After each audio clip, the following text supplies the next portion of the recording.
Hi guys, it's my pleasure today to introduce you to Othieno Chi Bey. Nice to meet you. Very nice to meet you. He is a very famous Canadian athlete. He participated in Summer Olympic Games in Beijing in 2008. Correct. So Yeah. that's quite an achievement. And he is also a bronze medalist in 2006 Commonwealth Games. That is also Right? correct, yeah. Yeah, so it's my pleasure to interview him today, and I wanted to ask him 3 things that you like about Canada.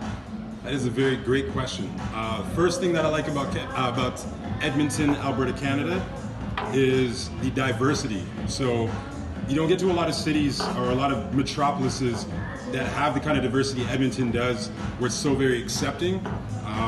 Earlier today, there was a gentleman who said something about Edmonton in his speech. He said that basically Edmonton was built off the immigrants, the efforts of the immigrants. I agree with that to a large degree, because I know that when you have diversity, you have such a mixing pot, or melting pot I should say, of different philosophies, ideologies, and customs, and when they all come together, it really brings about some very rich, I'll say, and progressive end results. Because I, for example, have experienced cultures where they've actually given me something that has helped me add to the person that I am. So what ends up happening is, with the diversity, you get people who just become so much stronger, especially when they start buying, or I'll say outsourcing from other people who have different ideologies and customs. So, Awesome. Okay, so that was thing number that's one. one. Sorry, that was very long, number That's one. okay. Number two, and this is something that might seem a little weird, is the weather. Is we just get so much, there's so much diversity there, you go in the weather. It's like the first person who likes the winter weather. Well, you know what, I find that the winters are very tough, but when you survive the winter, it actually makes you stronger, because then you realize, like, Yes, I can exactly. survive I in could this, tell. I can survive in this cold weather. And then we also get the very nice summers, and they're broken up with spring and fall, so both seasons respectively.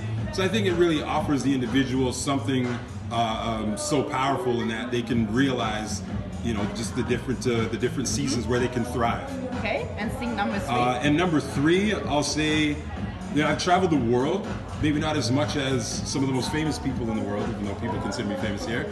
And I think the people here are awesome. That's one of Edmonton's strengths. It's like a big city, but it has a small city feel in that everybody tends to care about each other a little bit more. When you get into the big cities where it's too busy, people get too fast and they start to forget that you're here with other people and you gotta love the ones that you're around. And this city doesn't forget that. So that's what I really like about Edmonton. It's big city feel with small city love. Awesome.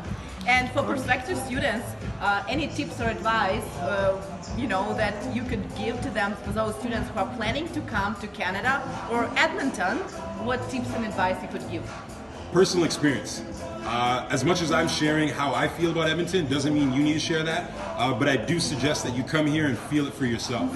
I also suggest that you go everywhere else in the world and gather as much experience. But I can tell you, I personally am not down at all. I do not regret my move to Edmonton. It's something that is, I think was one of the best decisions I made. I came here and I'm experiencing, and I've obviously decided to stay. So that speaks a lot, especially having traveled the world. So try it out. Awesome. And then briefly what you do now, because you built your career in sports, right? So Correct. Just 30 seconds, what do you currently do? So synopsis of what I do, I'm a coach. People consider me a lifestyle coach. I consider everything that's performance related. So from nutrition to psychology to all the little habits, the little nuances and stuff, I deal with those things. I work with high profile athletes from the NHL all the way down to the average Joe or Jane and the grassroots level athlete who's 9 or 10 years old that is looking to kind of, bring out their own creativity. So I'm a guide for those who are willing to procure my services, and I'm here to serve the community no matter who you are. I don't discriminate. So, Awesome. Fantastic. Well, thank you so much for taking the time and speaking with us today. I'm sure our prospective students enjoyed your interview and the information you provided. Thank and we'll get together again soon. Yeah, Thank you for the opportunity to share.